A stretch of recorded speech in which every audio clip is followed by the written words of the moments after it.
So welcome back to So Very Wrong About Games, a weekly podcast about board games and such. I'm here with my good friend Mark Bigney. How are you today, Mark? I'm very well. I'm just wondering what the "and such" is. You'll find out. Oh, boy. My name's Michael Walker, and without further ado, we're going to get this show on the road. First, we're going to talk about a game we played last year, or we reviewed last year. Games we played this week, news, and why it does not matter. Our feature of the game, which is Core Worlds, a fantastic deck-building game. And then our topic of the week, which is out-of-print games. Why are games out of print? Should they be out of print? Which games do we want to see back in print? And such like that. Mark, I have had big life-changing moments this past month or so and has brought me in line with all sorts of new non-gaming people. So we've brought Skull to the table with people who don't play board games normally. And I already said this last week, seeing, people's eyes open up when they play games that aren't a thing. But this is going to be about Skull. It's just one of those things where you explain the game and they say, oh, it's just, they look at it, it's like, oh, we're just going to be, flipping up tiles and, betting, blah, blah, blah. And then, then the tiles comes around and it comes to me and then I say, I bet 3, right? And they go, why'd you bet 3? And then they look down at the table and they're like, oh, right? And it's like this, you suddenly see in their eyes that they understand that there's this, multiple layers to this just basic game. And it's just a fantastic feeling.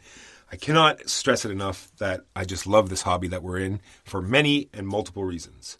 So it's pretty strange, actually. I heard you call over from the next room asking who starts off the next round in Skull. And in that game, whoever calls the previous round, whoever bids first is the one who leads it off. And I was amazed that you had to ask the question because in all the games that I played with you, you are always the one who calls it off first. That's what I mean. That's why I was confused because I always have to start. So I see. I was quite shocked at the implication that somebody else, much less a new player, had bid before you did. So true. It's in that context, actually, that we can talk about the Eurus, because the as-yet-unnamed retrospective intro segment is about deception, murder in Hong Kong. That's what we reviewed last year. And when new people show up to public game days, or indeed when I have new players show up, deception is one of the games that I tend to put up, because one of them is that the structure is very familiar. It's a procedural. And people like to – it's a little bit more tactile and visual than a lot of the other games. Look, I love the Resistance. I love Codenames. I love all those other things. But Deception in some ways is a little bit more accessible even than Codenames in that it is slightly more visual. It seems a little less thinky in a number of ways, even though it's a little more rules-heavy. Whether this is illusory or not, I don't know. But actually last time at a public game day when new people showed up, there were about 5 or 6 new players, and we brought out Deception. It was a huge hit. At least it seemed to be. We haven't seen them since. I have to assume that was because of my personality rather than the game itself. And so we remain big fans of Deception, still in rotation on the reg. I think it's much like Codenames where there's no upkeep to the game. Once you put the cards out, there's very little. Like the forensic scientist, he's got a lot, rotating his cards and such. They do, yes. But everyone else, it's all static, it's all talking. You don't have to worry about anything else except just thinking it out and having fun. Absolutely. So that's the game we reviewed last year, Hong Kong Deception. So, Mark, what did you play last week? I finally tried Welcome To, which is that neighborhood building roll and write game. And it really, I think, my current impression, I've only played about 1.5 roll and write games, Welcome To and Let's Make a Bus Route, if you want to include that. It seems to be the apotheosis of all the bad Eurogame trends of the past 5 to 10 years brought together in a nice little package for me to ignore and hate. The two trends that I'm talking about are, number 1, no player interaction, and number 2, point salad scoring. There's 12 different scoring categories. You get a little bit from this and a little bit from that, and maybe if you do this other thing, and maybe this will go to 3, 6, 9, 12, whatever, or maybe this will have triangular scoring, maybe this other one will have arithmetic scoring, who knows.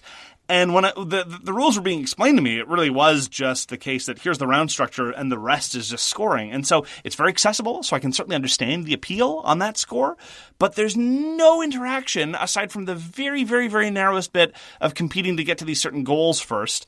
And it's just this crazy little It's not even a push your luck game.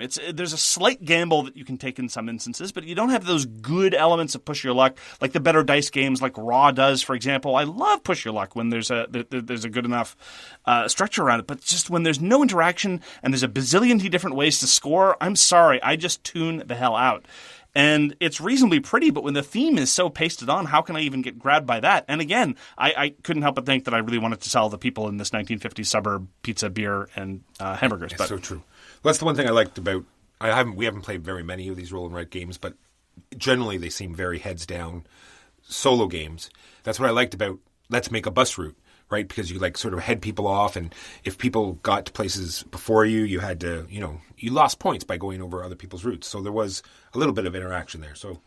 Yeah, there was definitely a bit of that, and it definitely felt a little bit like your turns were building on each other because there was this spatial aspect of gradually growing out rather than all these just individual pointillistic little data points that might congeal to some sort of scoring strategy. Anyway, Welcome To was perfectly inoffensive on the one hand, but on the other, I really do find it to be the sort of crystallization of a whole bunch of design philosophies that I loathe. So if this is the new trend for lightweight Euros, namely roll and write, I think I might have had my fill already. I'll give another couple a try, but I might be done with this stuff. And that's Welcome To. Welcome To. I got to play Feast for Odin, the Norwegians. It's a new expansion for Feast for Odin. We hate Feast for Odin, so we were hoping that this expansion would bring it back to the table more, except that Feast for Odin is a fantastic game. The original game has an animal, because it's Uwe Rosenberg, you have to have, mating and pregnant animals and getting more offspring because that's what he do. This one, in the original, there was this, animal strategy, but it wasn't very strong. It seems, even though none of us really concentrated on it, but after we had played that one time, we could see that it seems as though this expansion weighs more heavily into that sort of strategy, or it makes it more viable. It's not Jade anymore. Nice Gugong callback there. It's strange. I would have expected more cards because that's definitely been the pattern for Uwe Rosenberg expansions in the past, certainly for Agricola, which set the mold with endless series of cards. But the biggest change for me and for the Norwegians is the new action board. And one of the minor sticking points for me in Feast for Odin without the expansion is how the action board doesn't really change much with the number of players.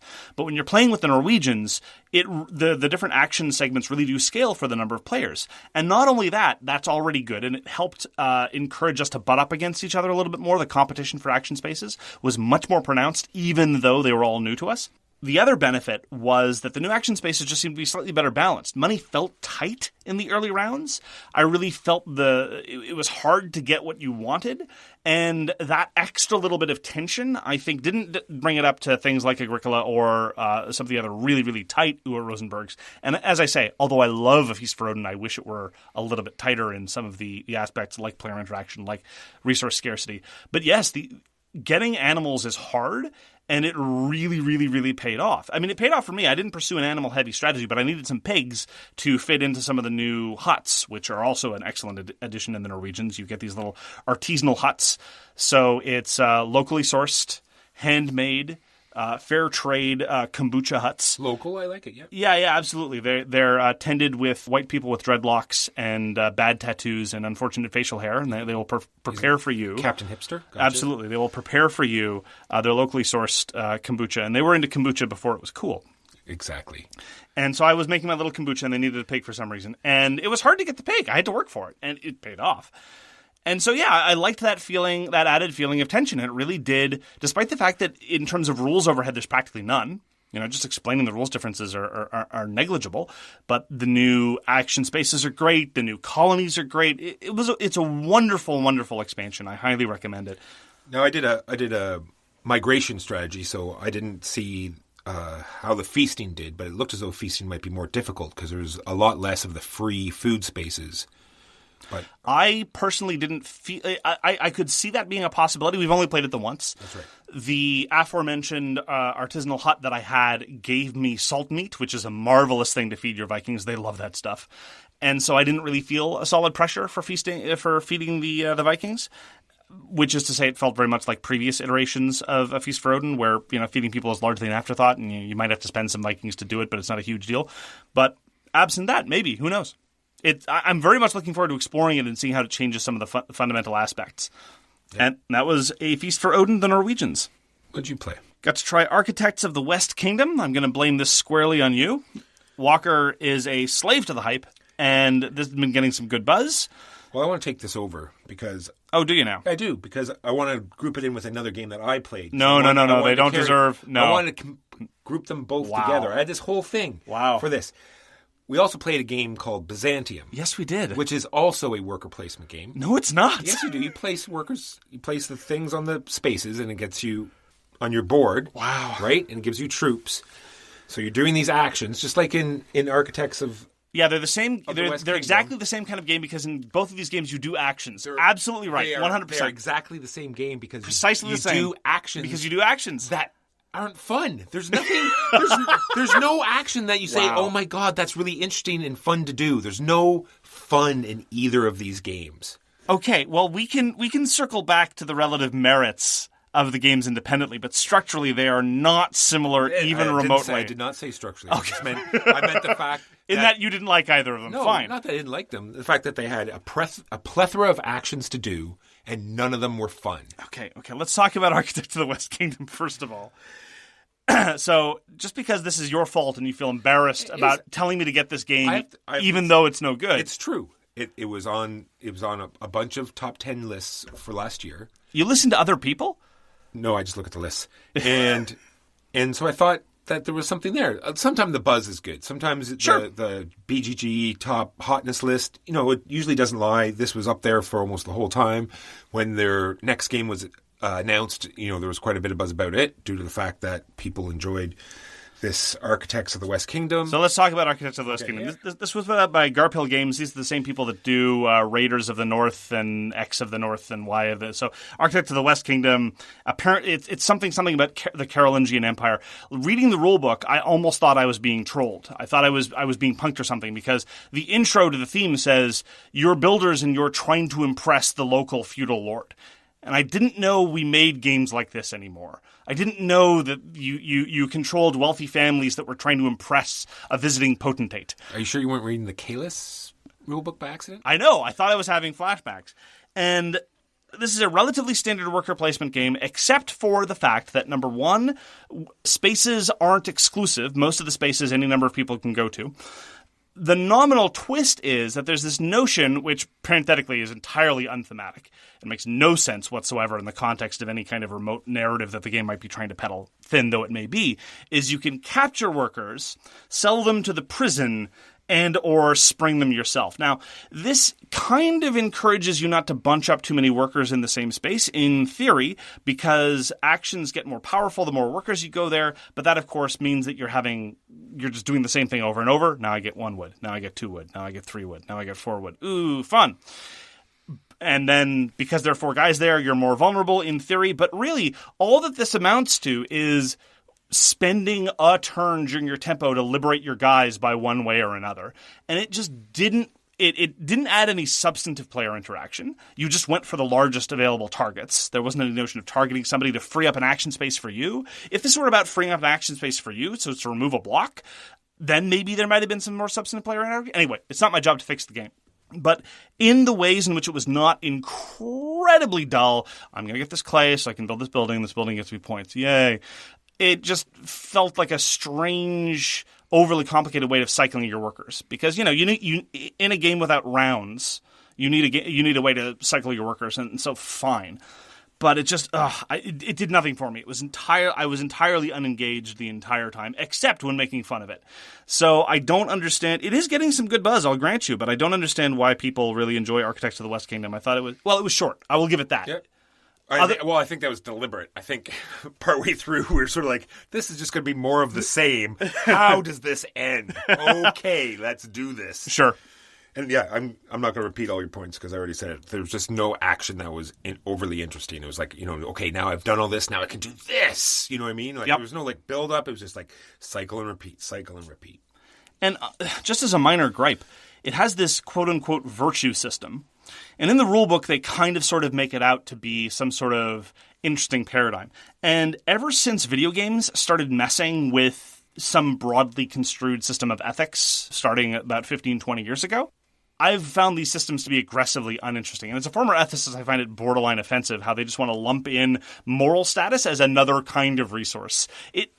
There's nothing different or cool about it. Path of Light and Shadow came close to being almost okay, but it was more just a function of pick which side you want to be on, and that chooses what kind of card effects you're going to have. Here, in Architects of the West Kingdom, it was it was just some other track to go up and down like every other bloody Euro game. Well, I just ignored it. And you saw what happened, right? Because I didn't waste a turn to get, 2 or 3 guys back. I always had the most guys in the prison. So every time that came up, down the virtue track. Or, getting the... Debts. I had like 10 debts by, near the end of the game. And then my whole strategy for like the last 4 turns was to get rid of all these debts. It was, just... Ugh. And you did it by the virtue track. Again, there's this notion, I don't even know what kind of thematic explanation they would give. If you bottom out on the virtue track, you just start acquiring debt. And if you top out on the virtue track, your debt disappears. That at least I can understand. Maybe, I guess, people think you're so moral, they're not going to collect on their loans. But if you're really evil, you suddenly acquire loans with no collateral. It's strange. Anyway, whatever. Architects of the West Kingdom. Architects of the West Kingdom. All right. So let's talk about Byzantium. Byzantium. What's your beef with Byzantium? Okay, so you say that nothing you do in Byzantium is any fun. That's right. Do you have anything more substantive to say about that? No, I'm just saying that there's this combat system, but you really have no control over it. You just have to have more, and that it just seemed to be always the case that it was just a procedural thing. It's like, I'm attacking, I'm going to win. It's just how much the defender's going to, or how much the attacker's going to be beaten down slightly, so he's a little bit less powerful next turn. And then he just goes around taking things, and you get more troops, or you get this. There wasn't like this interesting thing to do in the game. I just found it dull and uninteresting. Byzantium is probably my second favorite Martin Wallace game. It is a rough sort of historical snapshot of the 7th century in the Eastern Roman Empire, mostly the rise of Islam and the final death knell of the Persian Empire. And here are some things about it that I think that even you... I'll address your spurious complaints in a moment. But here are some things that I think that even you could acknowledge. Number one, it works as a multiplayer conflict game, which often doesn't happen. It can go to 2 to 4. I've played it at all player counts, and it works even as a 3-player conflict game, which, as we discussed in Quartermaster during the Cold War, is very, very difficult to do. I take from your stunned silence that you agree with me. I agree that it works, but but you still don't think it's fun. Yeah, uninteresting and not fun. Yeah. Sure. But it doesn't fall prey to the sort of systemic structural problems that most multiplayer conflict games fall to. That is correct. All right. Another thing that it does is it gives you a fair amount of historicity and a sort of asymmetric playing positions with respect to the Arab forces versus the Byzantine forces with no special rules attached whatsoever. It's purely a function of the geography of the map and the starting resources that see you have the Arab forces be ascendant, the Persian Empire die, its final death, and for the Byzantine forces to be seriously, seriously weakened. And that's kind of cool. You get a sort of broad historical brush narrative, and I'm leaving out the things like the Bulgars. I'm leaving things out like whether Constantinople falls and other little bits, all with a minimum of rules crumb. And that's one of the reasons why I tend not to like Martin Wallace games. You end up with 3 pages of rules questions on Board Game Geek because he wanted some weird connection on Birkenhead in Brass, as an example. And the fact that Byzantium really works and gives you a lovely little bit of historical flavor, I think, is fine. Everyone else at the table, I think it should be noted, thoroughly enjoyed the game. Agreed. I'm not going to deny that. And I'm not saying that it doesn't have good qualities about it. I love the balance because everyone plays both sides. And completely unthematic, but it works mechanically. But it works mechanically, right? And you have to, and the way you position yourself, right? You can't, turtle yourself in because then you won't be able to break out, and you have to sort of balance your score because your score is going to be the combined 2. And that part was interesting mechanically. But just for not thematic fun, but just for playing fun, I was uninterested the whole time. And I can respect that. And one minor note, and I will completely respect that you didn't enjoy it. That's fine. You were dead tired that night. You looked dead on your feet. Now, I've seen you enjoy games when you're dead on your feet. But even though you were dead on your feet, you internalized the rules of the game. And, we got it to completion in about 90 minutes. Correct. Which is, anyway, I think Byzantium is very impressive. It doesn't have an involved combat system, and indeed, one of the other players at the table started making fun of hypothetical critiques, like, the battle system needs like a 7-phase card structure and everything. Yeah, the battles are incredibly simple. Mostly, you're just sieging towns and just roll some dice, take some hits, and you take the town. That's about it. But which is great because a lot of games, whether they're con sims or just simpler games, siege mechanisms start getting kind of nuts. But Byzantium does a great job. Anyway, Byzantium is a relatively older game. It was published over 10 years ago. You can probably track down a copy for cheap if you're even remotely interested. I'm a huge fan of Byzantium, and I'm glad we got it to the table, and I'm sorry you didn't enjoy it. All right. On to the news and why it doesn't matter. First, I'm going to talk about Sushi Roll. It's only because at our group, we've enjoyed Sushi Go quite a few times. And I just feel it doesn't get to the table much just because it's one of these other deck builders where it has a plethora of cards and you have to choose which ones you're going to use. And then you have to unsort them at the end. And for the weight of the game, it's just not worth all of that trouble. So I'm wondering if this dice system, I have no idea how it works, but if it's a much easier setup and pull down and gives you the same sort of feeling, I'm sort of looking forward to trying it. Why would anyone play Sushi Roll when they could play Fairy Tale? That's what I want to know. Sorry, Sushi Go. Sushi Go. We haven't played Sushi Roll yet. Just because even with the best symbolism edition, it's still fairly rough for new players. That's fair. Sushi Go never did anything for me. I couldn't. It was one of those games where it made me start to think, maybe I don't like drafting games after all. Maybe I just like Fairy Tale. And then Paper Tales came out, and it's like, no, I like drafting games with the word tail in there. There you go. It must have tail. Oh, boy. Okay. Moving on. So there's going to be a standalone expansion for Quest for El Dorado. This is Reiner Knizia's take on deck building / racing, which had an expansion which we've only tried a couple times and we had mixed feelings about. Anyway, this isn't actually calling it a standalone expansion is a bit of a misnomer because what intrigues me, I have no confidence it's going to be pulled off well, even by the good doctor. It's a standalone game that is linked to the Quest for El Dorado. You can play it by itself, or what you can do is you can play what we're told will be half a game of Quest for El Dorado and then half a game of the Golden Temples. And so they're linked together in that way. I have never seen a game structure things like that well.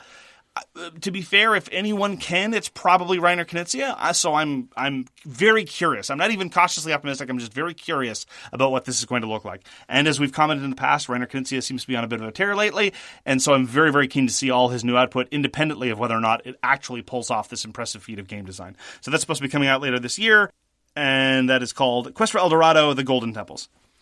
All right, there's a new Scotland Yard game coming out. It looks like they revisited, and it looks interesting. Because I'm not saying Scotland Yard is the best game, but for what it does, I think it does a fairly interesting job. It's a great gateway game, introduces people to that sort of, hidden movement genre. And I'm interested to see how this new one works. It seems like it's very much streamlined. There's some dice, a little bit of writing. Looks very interesting. Does it have the weird hat? No, they had sunglasses too and hats. Different editions had all sorts of different things. So it would be cool if they put something in just as a callback. It would be. I couldn't help but notice that USAopoly, the purveyors of fine design work that they are going to be producing licensed versions of Talisman, of all things. So Talisman, the classic Games Workshop game of roll a d6, move that many spaces, I'm only slightly exaggerating, was rethemed as Relic, which was the Warhammer 40k version of Talisman, and now there's going to be licensed versions of Talisman. And of all the game properties to license out, I cannot see why you'd pick Talisman, because Talisman, despite the fact that it's very, very, very, and I'm using this word deliberately, simplistic. It's over 20 years old. It's ridiculous, and it's awful. Look, there are lots of 20-year-old games that we love. Yeah, and don't get me wrong, back in its time, when it was the only game out there, we played the hell out of Talisman. We played it all the time. But I'm very sorry for you. Exactly. Then we played other games. Yes. So I don't know what this is going to look like. It just seems like a strange candidate. Normally when you get these sort of knockoff rethemed versions, you get something like Risk, which, although less approachable than people think it is definitely more approachable than Talisman in a number of ways. Or something like Monopoly, which again is perceived, or something even similar like Sorry or whatever. But there are lots of games that I could imagine being great for endless retheming. I'm kind of surprised that Carcassonne doesn't have a billion different rethemed versions. Catan's got a bunch of rethemed versions, and that's worked out pretty well. Some of them are even interesting. I just don't know. That should have fit into my next segment, which is who asked for this. Exactly. We should have put that in there as well with Euphoria. Ignorance is bliss. It's a expansion for Euphoria. Who asked for this? There are people who really, really like Euphoria. Interesting. Yeah. And then therefore the title is good for them then. Ignorance is bliss. Something like that. Apparently Time Stories is going to get rebooted. Time Stories is a game system that I thought was occasionally interesting, but had a number of number of systemic problems that has dogged it in terms of the way its expansions have been released, and largely in terms of the structure. People got tired of being yelled at by Bob, for example, which I can definitely understand. So apparently they're going to completely redo it over at Space Cowboys. These are the people who put out Time Stories. They're going to end what's called the White Cycle, and now they're going to have what they call the Blue Cycle, which are going to consist of standalone modules. So you don't need the base game anymore, which was one of the criticisms of the previous iteration of Time Stories. They're all going to be self-contained. They're going to be less focused on acquiring items, and they're going to be more focused on character differentiation. Apparently each character is going to have their own deck. That looks potentially interesting. They're going to be releasing the first version of this later on in the year, and it's going to be called A Midsummer Night. Now, I'm a bit of a Shakespeare nerd, but Midsummer Night's Dream is probably one of my least favorite Shakespearean plays, right up there with Hamlet. Never liked Hamlet. I'm more of a Julius Caesar guy, which I realize Julius Caesar doesn't get the credit it deserves. Anyway, moving on. I'm just interested to see what they do with the system, because even though I didn't really like Time Stories, it was one of those first games that showed me what you could do with cards and what you could do with these kinds of game components, in the same way that I kind of like unlock in some of its more novel applications. So maybe they've got some more good ideas in them, maybe they don't, but I'm looking forward to at least seeing what they do with the next iteration of Time Stories. And lastly, they made some sort of roll and write game based off of some other game. I don't know, say Monopoly. How's that sound? I'm sure there'll be something every week of something. You want me to edit in whatever actually happened? I'm sure it's Monopoly. If you look somewhere, I'm sure you'll find someone's developing a Monopoly roll and write game. In related news, since we started recording this episode, 17 versions of Gans von Clever have been released. All right, and that is the news and why it does not matter. Now on to our feature game. Feature. Which is Core Worlds by Stronghold. So Core Worlds was put out in 2011, so this was 3 years after Dominion, so kind of in the second wave of deck builders, just when people were starting to experiment with what you could do with the formula. And it's worth comparing it to Ascension, which was released right around the same time, Ascension being one of the early deck builders that had the notion of a common market and cards coming out. Ascension seeing design derivatives such as all the Realms games and Fards of Infinity and things like that. Whereas Core Worlds was one of the early deck builders that sought to think, what can we do to sort of use deck building within the confines of a slightly more traditional Euro management type of engine? Because that's something the vibe that I get when playing Core Worlds. It's had 2 expansions, which we'll talk about in the fullness of time, Galactic Orders and Revolution. Walker, why don't you give us an unhelpful summary of what one does in Core Worlds? Well, Core Worlds, like you already said, is a deck building game, except it actually has a theme and actually works. And so you're planning ahead because it tells you all of the final scoring positions and what you need to have, so you can sort of, pick which ones you're going to shoot for and plan your deck accordingly. You really need to watch what the other players are doing, because if they're going heavy into a certain genre, which we'll talk about later, you might want to flip to the other side, or, make sure that you're not competing every time against the majority of the players.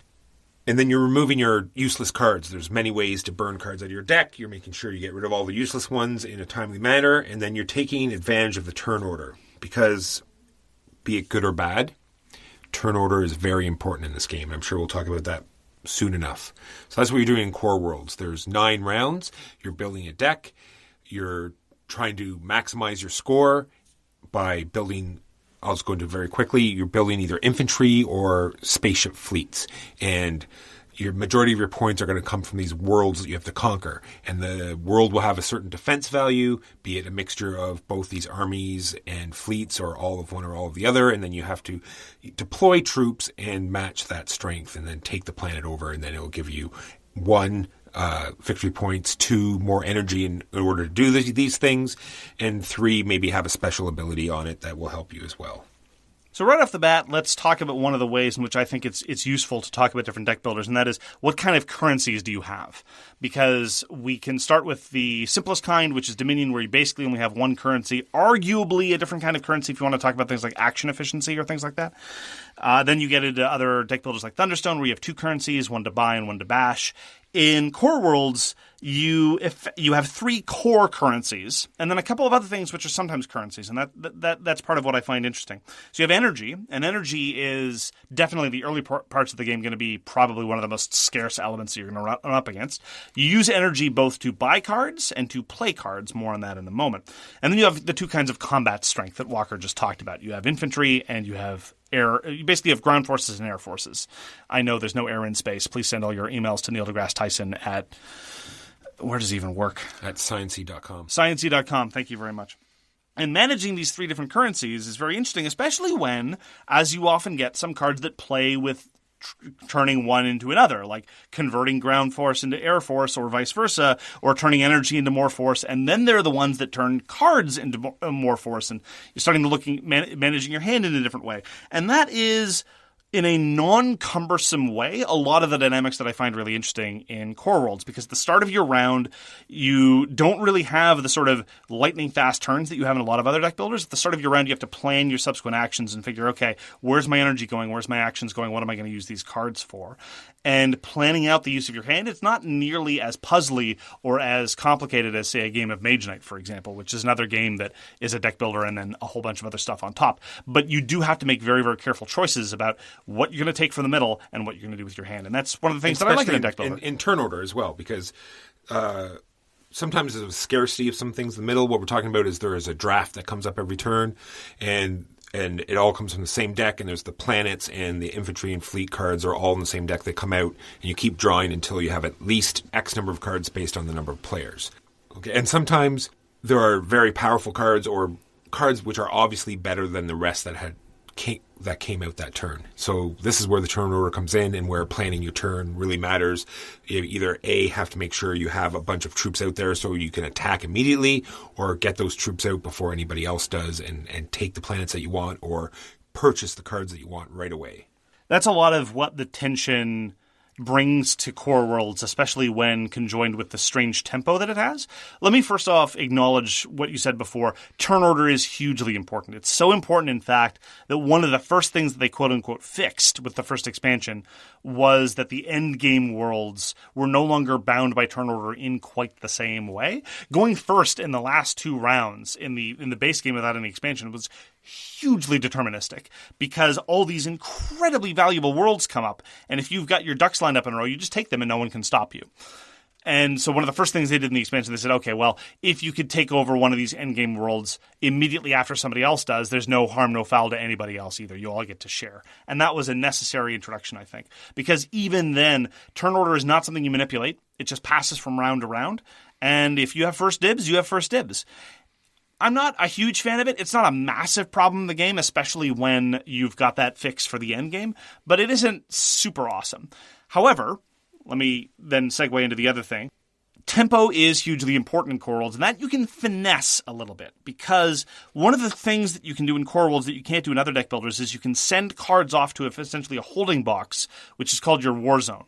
Units that you use to conquer worlds don't go straight from your hand to go do something. They instead have to be played out. They have to be deployed to your war zone, and they can sit there for the rest of the game. You can deploy something into your war zone and just leave it. There are some broad opportunity costs for doing so, but this does two things. Not only does it mean that you can look over at the rest of the table and figure out what your tempo needs to be, how much time you have to do various things, but it also means that some of the bugbears of traditional deck builders, this notion of when to trash, how to cycle cards out of your deck, it's built into the system with a minimum of rules overhead. And so you really have that extra ability to control how fast you cycle through your deck by virtue of this element. And that, I think, is really cool. It also offsets the turn order, like we just talked about, because you can actually look over and see what people have in their war zone. You can see which plants are safe and which are not, and sort of time out if you can, adapt and defeat the turn order monster. And if it's the case that you're later on in the turn order in a given round, you can just deploy all your units and just know that you'll be ready at the start of the next round and not have to worry so much about turn order, because you can be last in turn order and still be ahead of the game if all your units are primed and ready and the right thing comes out. It doesn't defeat the turn order monster, but it kind of helps mitigate things neatly. So that brings up an interesting point, Mark, which I want to talk about, since we're talking about deployment and taking over planets, because they've got a fantastic way to thin your deck out, like I was talking about here. When you take over a planet, because it's like super thematic, once you've taken over that planet, you can use one of these units that you use to take over the planet to garrison it, like i.e. defend it or whatever. So you slip it underneath, and now you've culled your deck out, and I think that's a thematic and interesting and cool way to cull your deck. I agree, Walker. Thank you, Mark. It's a good point. Another thing to note about Core Worlds is that I think the card variety in Core Worlds is definitely better than a lot of other deck building games. The cards aren't all unique. Sometimes you have 2 or I think even 3 copies of a given card coming out. But by and large, the sheer variety of units that comes out is very, very impressive. And it really does add a great sense of character to your deck. In a lot of other deck building games, you're going to end up with, 3 or 4 copies of a given card and you're just cycling it over endlessly. In Core Worlds, typically not.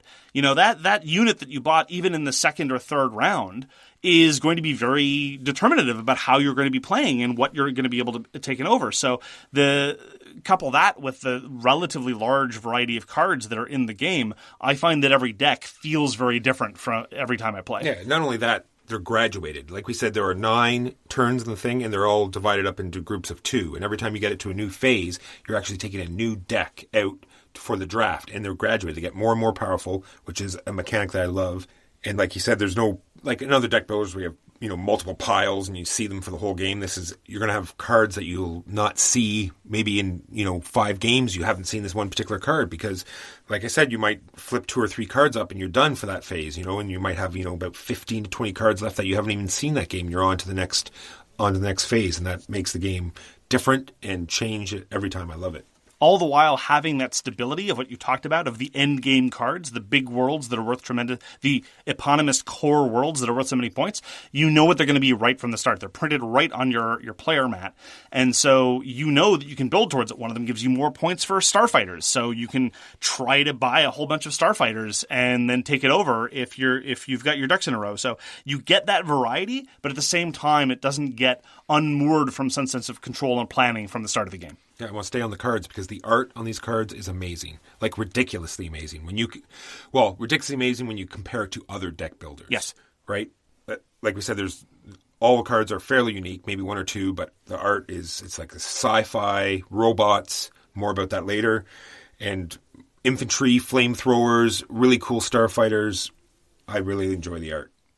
I agree. I think the art is very, very compelling. The planets are a bit dull. They're all just, random celestial spheres. It's true. Not much. But the units themselves and the different tactics cards and things, I do really like the artwork, yes. They could have, now that you said that, they really could have done something better with the planets. They could have had, because they're all the exact same shape and size. They could have, had panned out a bit and, seen the galaxy from different angles and did a little bit more to make that part more interesting. I think they dropped the ball a little bit on that now that you mentioned it. But other than that, the actual units and events and heroes and all the other cards other than the planets, pretty amazing. I'm going to stay on the cards because not only do you purchase cards and have a new buying area every turn, there's also a very interesting pre-game draft where they're like 0 turn cards. You put them out, everyone gets 2, and it changes your starting deck. I'm sure that came out in one of the expansions. No, it didn't. That was in the base game. That was in the base game. Well, there you go. So it slightly modifies your deck and sort of could give you a certain strategy or a direction to go in. Yeah, you start out with a fair bit of asymmetry. Every faction has their own unique starting hero, which gives you a little bit of independence there. And you can play with the turn 0 draft or not based on how experienced people are at the game and how long you want it to last. More ways to see new unique cards, more ways to differentiate the decks. Absolutely. Yeah, for asymmetry and strategy and cards, I just want to talk about this part now is the fact that there are robots, there are vehicles, there are the starships are named a certain way, and other cards trigger off those cards. So you can sort of mold your deck into this kind of like a robot deck or an infantry deck and have all of these things working together to get these interesting combos off. And you actually have time to do that. And like we said, sometimes there are not a lot of cards, but more than likely you're going to get 1 or 2 cards that you're really looking for to make your deck unique and work together. Absolutely. I think it scales very well with number of players. You talked very briefly about the heroes and the fact that they even have different decks. That's a little bit of bad part, just the fiddliness of, this is a card, that's not a card, and having, yet another draw deck to come from. That's an expansion element. Doesn't overstay its welcome. I think it's I think it's not too bad.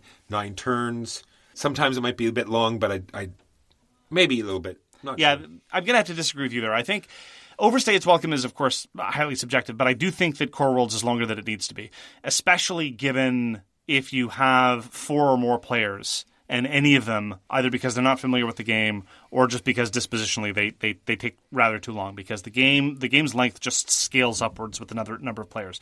There are more cards available in the middle to be purchased, so people have to spend more time looking at that, more turns to be taken, more opportunity to have to reevaluate what you're going to do based on someone grabbing a card that you wanted. And Core Worlds can easily be in excess of 2 hours under the right circumstances or the wrong circumstances, case depending, by which I mean 4 players. If you can get a 4-player game out in 90 minutes, I'm very impressed. And it's a good, relatively meaty game, but it's still relatively pure deck builder, and I'm not necessarily in the mood to do relatively pure deck building for that long. It goes up to 5. I played Core Worlds, I think, once with 5, probably never again. My preferred player count is 3. I really think that at 3, it's the best. You get that, large degree of player asymmetry and different player situations, different deck contexts, and it's not going to last too long. But I really do think that the length is one of the serious issues of Core Worlds. Well, I think when you have players that know what they're doing, and that will lead into the next. My last good point is like the flow. You already talked about the character boards having all the victory conditions on them. It also has all the whole turn structure and the actions that you can do, and I think it makes it a lot easier just to make the game flow much better. It all sort of makes sense. You get your cards and your energy, and then you buy and you refresh, and it all sort of like flows together. There's nothing like sort of out of place, and I like how that works. Well, it's weird. It flows fine. It flows relatively well, but for a deck builder, it doesn't flow at all. Most deck builders, you draw your hand, you play your hand, you draw a new hand, that's it. And you just keep going round and round and round until the game ends. Core Worlds, on the other hand, is a relatively more pedestrian Euro-style kind of structure where first you draw, then everyone gets resources in a sort of an upkeep phase, and then you put out everything on display, and then everyone takes actions, and then you do the end of the round maintenance and upkeep. So it's not particularly cumbersome as far as upkeep goes. I agree with you, it flows fine. But for a deck builder, it flows terribly because most deck builders have much, much better flow. True, if you label a pure deck builder, then I'd have to agree. This isn't merely a question of label. This kind of dovetails with my general point about the length of Core Worlds. True, but I mean, if you call Mage Knight a deck builder, then it's ridiculously long and cumbersome. Sure, but you're doing a lot more in Mage Knight. You get a lot more resources that have nothing to do with your deck. A lot more else is going on. Again, this is not a criticism of Core Worlds. I'm just saying that on a spectrum where you have pure deck builders like the Realms games, like Dominion, and on the other hand, you have relatively meaty games which have deck building as an element. And I'm not suggesting Mage Knight is at the end of that spectrum, but it's definitely closer to the end of the spectrum. Core Worlds is definitely between those two things. Agreed. Another mild gripe I have about it, and this is really, really minor, is I wish, given the quality of the art, I wish that the theme shone through a little bit more, because the theme is actually really cool. The theme of the game, which never becomes apparent through actually playing it, is that you're basically space barbarians predating on the prostrate corpses of these effete, wealthy people who cast you off generations ago. And you're just coming from the outer edges of the galaxy, going closer and closer to their homes, taking over everything that they have. I just wish a little bit more of that came through in the gameplay. As it is, you're just building a space empire and gobbling up planets, which is fine. Yeah, I'm going to put 2 bad points in together. It's the turn order, which we've already talked about, and card draw. I did say that you're normally going to get the cards you want, but you might be in the wrong turn order, so you're not going to get them. You might be pushing for a certain type of deck, and the cards are not coming out, or people are taking them before you can get them, or you're just not getting what you need, and there is a chance of being shut down a little bit in this game. Absolutely. It is worth noting, and this is one of those minor little clever flourishes that I really think helps make Core Worlds a unique experience, that just before the final round of the final 2 rounds of the game, when the eponymous Core Worlds come out, everybody reshuffles their deck. And so there's a guarantee that cards that you purchased near the end of the game might come into your deck, because you've probably been pruning your deck through this garrisoning mechanism that we talked about. And you've probably been, if your deck is too bloated, you might have been pruning it further by keeping units out in their war zone just to sit and spin. But if you didn't get that end of game reshuffle, some of your later buys might seem irrelevant. And I do like that nice little touch to just make sure that everybody gets to use their full deck near the end of the game. My last negative one is I think it's a little heads down. Like in the few games we played, it's like, okay, I'm attacking this planet, I get this, and this, and this, and you're like, okay, whatever, you have that, and you take the planet, and you're not really, watching what other people do. They've got cards and they're on the far side of the table with little, special abilities. You have no idea, and you're sort of taking your own turn, and then there's no real player interaction except for the usual Euro. I took that before you got a chance to get it, and that would be it. So a little heads down. Yeah, I would say that Core Worlds has a tiny bit more player interaction than a lot of other deck builders, but that isn't saying much. So I agree with you on that one. So there's the first expansion, which is called Galactic Orders. It introduced more cards, but it also introduced this element of 6 different factions that you can curry favor with. And in a clever little bit, the base game cards all have these little icons that are useless until you have the first expansion, so they knew where they were going with things. This isn't one of those issues where they had to backport everything or introduce these awkward things where you have to cross-reference and look things up about how they work in the expansion. And what these do is there's endgame scoring, so if you have more influence in a given faction because you've been buying and playing more cards of a certain faction, you'll get points for that. But additionally, you can cash these tokens in for special abilities and for extra little bonuses. And in a game like Core Worlds, where everything is very, very tight, you never have enough of anything you want. You never have enough cards, enough actions, enough energy, enough combat strength. Having that extra tiny little flexibility introduces very, very little rules grit, but allows you to get done what you want to get done and gives you more tools at your disposal. And that, I think, is absolutely marvelous, although it does further bloat the length of the game because you can get more done. But that extra little bit of flexibility and the excellent integration makes the first expansion for me a must-have. Yeah, not only that, it gives you reasons to draft certain cards. Like this card, you might not want it, but you can see the faction that it gives you, the faction that it is, and it'll give you a certain special ability, or no one else has that faction yet, so you're going to be getting the majority there, and it gives you new reasons to draft certain cards. I really like that part. Some bad things. I think there's a separate board which can pretty well be eliminated from any game that I play in the future, and that's the events. And what's the name of the other thing they add on the... Enhancements. They're an event deck. It just seems to waste a lot of time because, as I said, you're flipping cards up until you have either 2 planets and 2 units, or a overall number. Well, 1 planet per player. Yes, 1 planet per player and 1 unit per player, and at least a certain number of cards. And every time you draw an event, you put it on top of the event deck, and whatever happens to be the top event at the time is the one that's going to go off. And it just seems to really not do much, hinder, just waste time, in my opinion. It's a little ancillary, I agree with you, and that is evident by the fact that in many contexts I forget to resolve them. And it's just, again, it's a little more... I think it highlights the fact that Core Worlds is a little more cumbersome in terms of phase structure than a lot of other deck builders, because you're trying to make sure that the tableau is perfectly set up for the coming round, and you forget about all this other stuff because it's literally off to the side.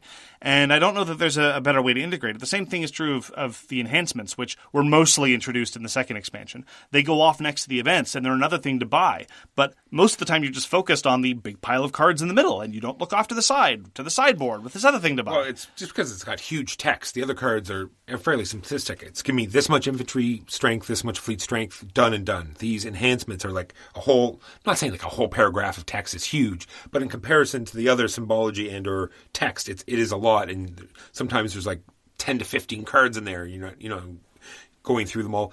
I think if Core Worlds becomes a game of your group and you play it a lot, enhancements will be fantastic because, you'll be more into the game, you'll be reading those, you'll be ready to go. But as a game that you only pull out once in a while, it's like, I'm just going to concentrate on, these fighting these planets. I'm not going to worry about that other stuff, and let's get her done. Well, most of the enhancements were introduced in the second expansion called Revolution. And I really do think, I don't object to Revolution, but I really do think that most of the elements of Revolution are very much like those enhancements. They're ancillary. They're easy to forget. They're a little bit more cumbersome than they need to be. One of the key things that it introduces are these special tactics that correspond to heroes, and they're meant to give heroes an additional level of flavor, which I think... it's nice. It's a nice impulse, but it's not that I felt that the heroes were dull to begin with. As I said, the card variety is very nice, and heroes are just another type of unit, and the units are generally kind of fun. And so I didn't think that the heroes were especially dull. And now the way that it works is you shuffle together a whole bunch of cards for each of your heroes, and when you deploy a hero, the top card of your hero deck corresponds to that, you draw it. So far, so good, I guess. It's just a little weird. The timing elements introduced there seem a little bit arbitrary and screwy. You can mill your hero deck to try to get the right one up to the top by discarding cards, making cards another resource, which is fine. But the key problem is, and this is a bit of a conceptual gripe, and maybe I'm just being unreasonable, it introduces a card that is not a card. It introduces a class of card, you touched on this briefly before, that is not a card for the purposes of other effects. When an event says you have to discard some cards, or at the end of the turn you can only retain one card, or in order to power this ability you need to ditch some cards. Well, they're referring to the other kinds of cards, not these other cards, which aren't cards. And I don't like it when that happens. It just annoys me.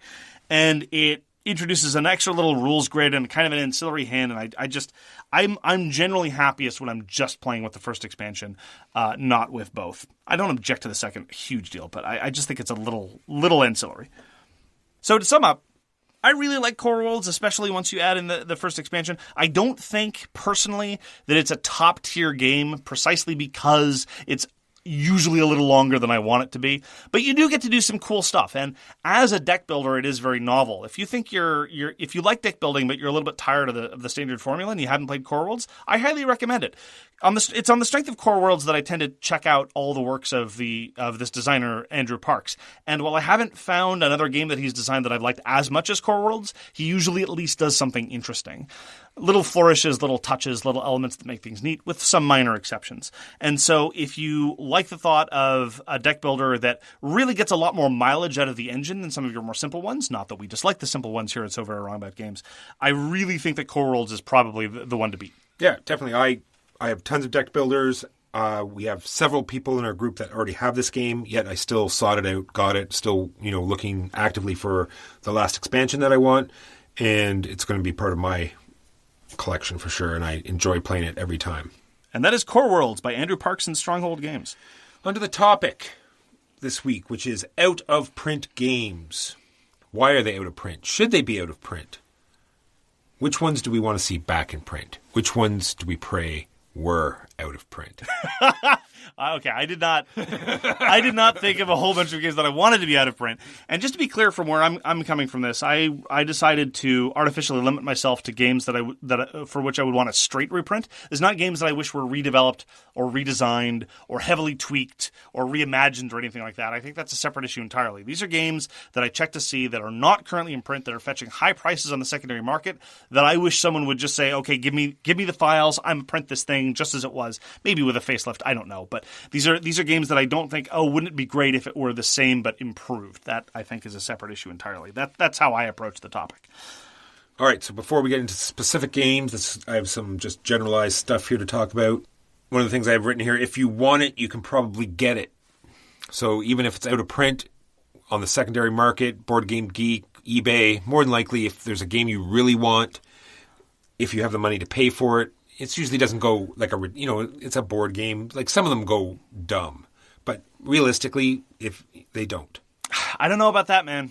There's a lot that gets pretty dumb. If your fundamental thesis is that with unlimited money, that many consumer goods are available to you, I have to agree. That is a true statement.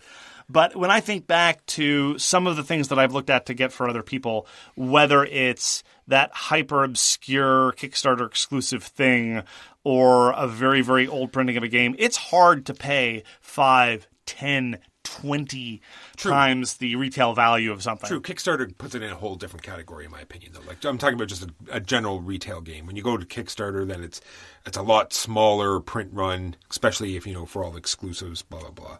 Well, let's talk briefly. I wish, as a general policy, I don't object to publishers giving gameplay Kickstarter exclusives. Kickstarter exclusive components that have gameplay elements. But I certainly wouldn't be sad if that category died. There's one in particular. Listeners ask us fairly on the reg, anytime we mention Dogs of War, which is a worker placement game we both really like by Paolo Mori, people crawl out of the woodwork and ask us, do you know where you can get the Kickstarter exclusive factions? And the answer is no, I don't. Because they really do fetch a ridiculous price on the secondary market when they show up, which is not very often. And that's an example of a tremendous shot in the arm in terms of variety. Let's not even talk about things like Fenrir and all the other exclusives for Blood Rage. When they got reprinted in the digital one, that was a bit of a furor, and so a lot of people wanted to get access to that.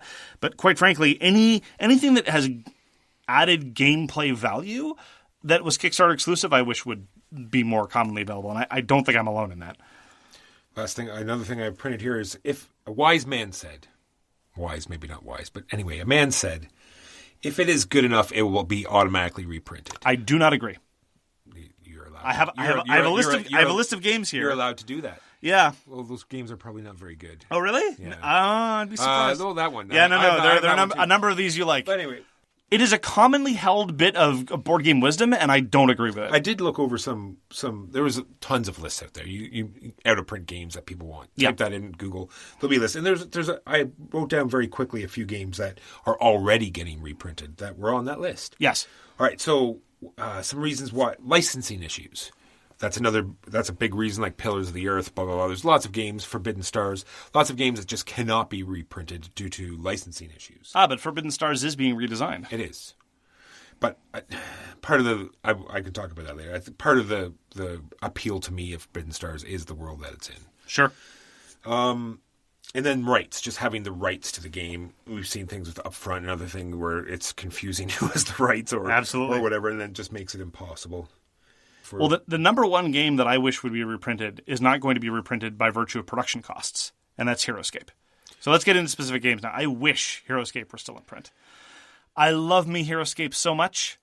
I mean, of course I wish there were more HeroScape expansions, because that's when Rob Daviau was actually putting out good stuff. But even just the core elements of HeroScape, the stuff that was already published, I wish that was still in print because it was such a marvelous toy. And the reason why it's out of print, I think, is because of increased cost of petroleum products and increased wage costs and increased transportation costs, because you got truly epic quantities of pre-painted terrain and miniatures in any HeroScape product.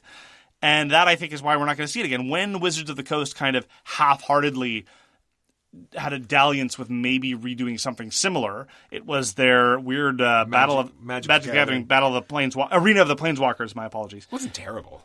It was okay, but the terrain didn't have that same visual impact. The deck building element was weird, but that's a separate issue entirely. And the minis weren't pre-painted, so... That being said, we really should review HeroScape one time, because that, like you said, we both love it. It's such a fantastic game. Yeah. Oh, those are... I looked at your list. Kinkopolis. Yep. Love me some Kinkopolis. It's going for like in excess of $100 American on the secondary market for a game that retailed for about 30. Never mind, there's an expansion too, right? There is an expansion. I still haven't tried the expansion, actually. Again, it's out of print. That's available for slightly less insane quantities of money, but... I also have here written the expansion for Clash of Cultures, which I luckily got, but I hear that it's a huge demand. Clash of Cultures is a game that I really don't get to play enough. It's sort of like a weird, you can call it deck building sort of, only because, you're putting cubes in all these different, then it's not actual cards, but you're putting all these cubes in different things that sort of combo up and let you do more actions, and it's a Civ game, and it's very interesting, and the expansion was very cool because it had elephants and different cultures and was well done in my opinion. I only played Clash of Cultures the once without the expansion. It didn't really grab me. It kind of made me thankful that other Civ games had gotten rid of the map. So Very Wrong About Games favorite, Hansa Teutonica, it's out of print. Last printing was about 5 years ago, and now copies are going in excess of $100 in the secondary market. Wow. There was some talk on the part of the designer of maybe retheming it, maybe it'll probably end up being like Zombies or Cthulhu or Pirates or something. Sure. Yeah, or maybe pitching it to some new publisher. There hasn't been much news out of that front for a while, but this is part of the downside of the tremendous release schedule. Now, as you pointed out, the tremendous quantity of new games, actually, a lot of it is reprints of good older games. If we had done this topic 6 months ago, there would be a number of games that I would have talked about needing a reprint they've had reprints since, and that's wonderful. But it seems strange to me that a game like Hansa Teutonica would go out of print. Actually, I want to bring that up quickly. Is another just a plain thing from the beginning is, with so many new games coming out, with being more streamlined and being with new game mechanics, why do you need these games reprinted? Well, because Hansa Teutonica, and we've talked about this before, remains unique and was streamlined when it came out all of, 10 years ago. True, but I just think there's so many new games coming out. I don't see why people need to be, thinking about these, reprints. Just get a new game. There are so many new games coming out. Who cares about what particular game you play? I'm sure you'll find one that's similar and you'll like just as much. That's a strange position for a board game critic to take. No, I know. I'm just saying. I'm just wondering, with you can see why there would be a demand for a reprint if the market was so strangled. It's like, it's hard to find something new, and I wish they reprinted this. But there's over 1,000 games every year. You'd think, people would be content with, what was coming out. But in terms of the games that we've already just listed, the games that I've listed, I don't care about what you say. In terms of things like Heroescape, like taxonomical, like Ginkgopolis, these are unique games. They are. But I've got a big collection. You've got a big collection. But there are even more than other games, there are unique aspects to the gameplay and to the design and the presentation there that makes me wish it was more widely available. True. And if I didn't have copies of these things, I'd be very disappointed. This is true. But I think my point is still valid. No, I don't think it is. Are you still talking? Yeah. Chaos in the Old World. Love it. Wish it got reprinted. And same thing, I hope it has the same theme. Yeah, that's definitely a licensing issue on that one. Oh, yeah. And there, at least, you can have the consolation that Eric Lang has been, fiddling with that kind of core formula for a while, or you could play the vastly preferable, in my estimation, Cthulhu Wars, which is incredibly similar but a little smoother. I wish, on the general topic of weird American nonsense, I wish anything by Richard Hamblin would be reprinted. I'm talking about things like Merchant of Venus, Gunslinger, Magic Realm. I know that Stephen Winokur of Stronghold tried to track down the rights to Magic Realm, and then basically announced that it wasn't going to happen and was not able to provide any more details. So probably because he read the rule book. Oh, no one's actually read the rule book. It's a myth. Well, you get past the setup and then you pass out. Oh, the setup's the worst part. Exactly. No, I love Magic Realm. I taught myself how to play. It's a totally playable game if you know what you're doing. And I know that some people are now saying, but Merchant of Venus was reprinted. No, it wasn't. A redevelopment was produced with 2 rule sets, neither of which were very good. And the biggest violence that the Fantasy Flight version of Merchant of Venus did was they have the classic version, which they kind of claim is the original rules, but it's not. I want the original rules. I want an actual reprint of Merchant of Venus. It was a great, great, great game. My favorite pick-up and deliver game by far. Haven't played it in a long time. I should really get that to the table. And his other work like Gunslinger or Magic Realm, or even Victory in the Pacific, Richard Hamblin had such a unique vision. Again, we're talking about unique games that have fallen out of print that you can't get anymore. They offer something that the rest of the market doesn't. And I think the tremendous success of games like Mage Knight, for example, and a lot of people compared Mage Knight to Magic Realm in a lot of ways. They're very, very, very different games mechanically, but in terms of a meaty, mechanically satisfying fantasy adventure, there's not a whole lot. I mean, mostly you get bloat, like your Arkham Horror or your Eldritch Horror or your Descent or whatever. Or Descent or even Talisman. Yeah. Mostly you just get more without necessarily making it more interesting. I have Carcassonne the City. Carcassonne had like a sort of standalone game that you could play. You built this really cool wooden, walls around the city. I remember being fantastically interesting. I have a friend that lives out of town, so I don't get to play it much. But I wish they'd put it out again, so I have more chances to try it. In that, there at least there's always 5 other different Carcassones to print and reprint. So I guess I'm not terribly surprised that they don't go back to some of the original ones. And it was markedly more expensive than all the other Carcassones as well. Plenty more wood bits. Exactly. No, I'm just saying I can understand why they haven't reprinted it, just under the aegis of things. Another Euro game that I wish they'd reprint is Tribune Primus Inter Pares. It's my favorite worker placement game. It's sadly out of print, again, in excess of $100 on the secondary market. And again, it's different from all the other worker placement games in that there's also this set collection mechanic with the cards that you need to go get. There's much more substantive player interaction. I've raved about Tribune a number of times on this and other podcasts. Have you really? I've never heard of it before. But when I was talking to somebody else and said, I'm sure I can find you a copy. Sure enough, you can find a copy, but not at a reasonable price.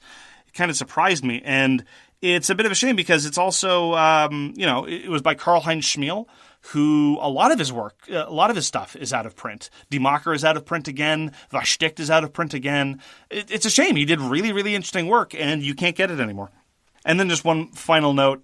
As I've commented before, I'm a big Civ fan. But one of the key requirements for playing basic Civilization is the Western expansion map. And although Gibson's has reprinted Civilization, I think it's clear now that they did so largely to maintain the rights. There was a bit of a rights dispute between them and the people who put out Mega Civilization. And so it looked like it was mostly a copyright play. I was hoping that with the new edition they were going to put out a new edition of the Western Civilization map, but doesn't look like it's going to happen. And I say this in part because most of these other elements, obviously all these other things I have, and I just wish they were more widely available. The only way you can play with the Western civilization map with actually professionally produced components is you have the mounted civilization map and the paper Western expansion map floating next to it. And it looks janky, it's unsatisfying, it bothers me every time I play with it. I want a nice combined civilization map without having to go to a printer studio and pay them $1 bazillion to do it. So that's a slightly more personal gripe as opposed to all this. All the other things like, Tribune or other games that are out of print like Quantum or Ascending Empires, all these other things, I want everybody else to be able to play them. But the Western expansion map, that I want for me. There you go. Yeah. How about games that get reprinted that shouldn't have been reprinted? Seems to be a big rise in this nostalgic thing that are, going through, reprinting games just for nostalgia value that are, games that were actually quite terrible, that are just getting like Fireball Island or Dark Tower. Yep. Which are, fundamentally, mechanically terrible.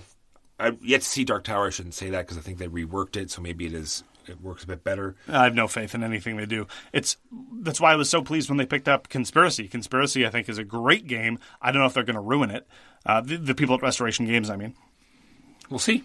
And then games that were good, that did get reprinted, we saw Big City is getting a reprint, which is fantastic. Container got a reprint. Cleopatra got a reprint. And Jaipur, it just got announced, just got a reprint as well. Fantastic 2-player trading game. Looking forward to that reprint as well.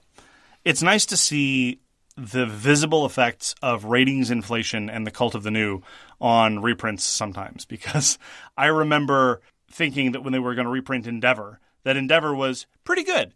And sure enough, it was reprinted and now everyone says it's the best thing ever. I remember thinking that, whatever my misgivings are about Brass, it is certainly the case that the new edition has caused new raptures from a whole bunch of other people who didn't really like Brass before. So I agree with you that sometimes reprints happen for strange reasons and have strange effects on the overall marketplace. Well, that's going to close it out for this episode of So Very Wrong About Games. Thank you very much for joining us. If you'd like to get in touch with us, you can reach Walker via his email, justrolledadice@gmail.com. You can reach me, Mark Bigney, on Twitter @thegamesyouLike. For more public discussion, you can find the So Very Wrong About Games Facebook page, or you can check out our Board Game Geek Guild, which is guild number 3236, or you can find us on Patreon. We read everything you send us, and we'll get back to you if we can. Thanks again very much for tuning in, and we hope to see you again soon. So yeah, I forgot to announce earlier that I will be at Breakout this year in March, which is coming up soon. So if you're in Canada, in the Toronto area, and you're going to a convention called Breakout, I will see you there. I'll have more information next week. Look for the stunningly handsome man. I am the eye candy, baby. 8 foot tall, 6 feet wide. Voice like an angel gargling. Peace! You've been listening to So Very Wrong About Games, produced by Michael Walker and edited by Mark Bigney. Special thanks goes to What Does It Eat for generously allowing us to use their most excellent song, FOS, as our theme. You can find them at whatdoesiteat.com. You can reach us by email at soverywrongaboutgames@gmail.com or on Twitter @SoWrongGames. Thanks very much, see you next time, and always, try to be right, but remember you are so very wrong.